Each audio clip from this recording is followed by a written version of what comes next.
Donc bonjour à tous, donc, dans cette vidéo nous allons découvrir ce que l'on appelle les Structural Directives qui vont permettre de modifier le DOM et donc la façon dont notre HTML va apparaître sur notre navigateur. C'est parti.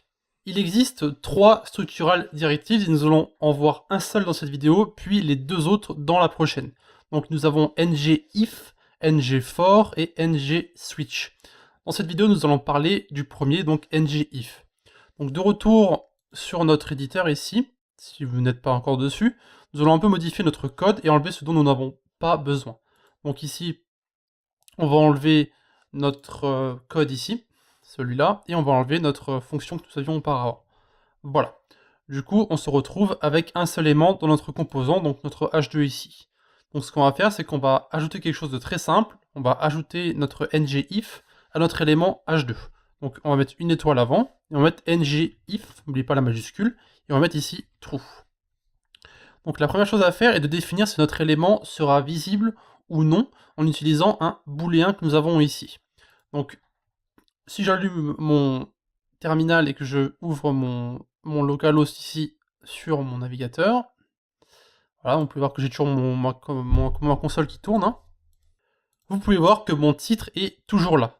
Cependant, si je change mon booléen de true à false, comme ceci, et qu'on le regarde maintenant notre page, vous pouvez voir que cette fois, mon titre a disparu. Comme d'habitude, si nous créons une variable et que nous l'assignons à notre ngIf, ça sera la même chose. Donc ça, on l'a déjà vu.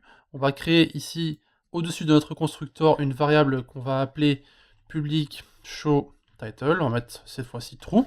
Et on va modifier ici notre booléen, du coup, et on va mettre le nom de notre variable. Si vous regardez sur le navigateur, vous pouvez voir que rien n'a changé. Mais si vous changez le booléen ici en false, vous allez voir que ça va disparaître. On va laisser ça pour le moment. Maintenant, il faut savoir que ngIf fonctionne comme une condition pour un autre langage. C'est-à-dire que nous avons un if et nous pouvons aussi avoir un else, si vous avez fait un autre langage comme le JavaScript, etc. Dans le cas ici, si mon titre n'est pas visible et que donc ma variable est false, je veux afficher un autre titre grâce à else. Donc c'est un peu plus compliqué à faire avec Angular car il faut ajouter beaucoup de choses dans notre code.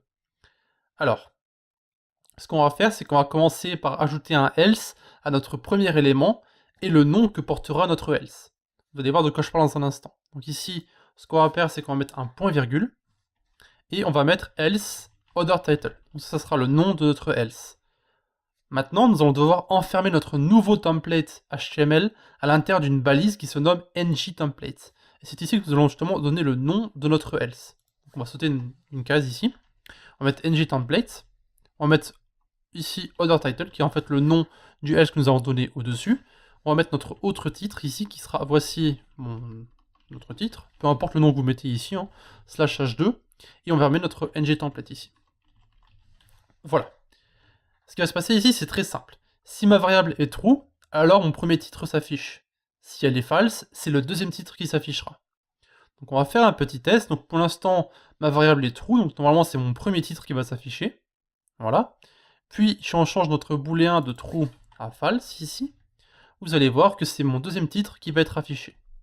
Et voilà. Vous pouvez voir que c'est bien mon deuxième titre qui a été affiché. Et si on le modifie ici, si au lieu de mettre bonjour à tous, on met salut à tous, vous pouvez voir que mon titre a bien été modifié. Et si on rechange notre variable en true, vous pouvez voir que c'est de nouveau mon premier titre qui s'est affiché. Voilà. Donc on va en rester là pour l'introduction des Structural Directives. Donc comme dit, dans la prochaine vidéo, nous allons voir les 2 autres, ngSwitch et ngFor. Donc comme d'habitude, si vous avez des questions à poser, vous avez les commentaires de YouTube, vous avez le Discord de la communauté, et je vous vois dans un instant pour la prochaine vidéo. A de suite. De plus, n'hésitez pas à visiter nos différents réseaux, donc eux aussi dans la description, Discord, notre blog, Facebook, Twitter, Google+, etc.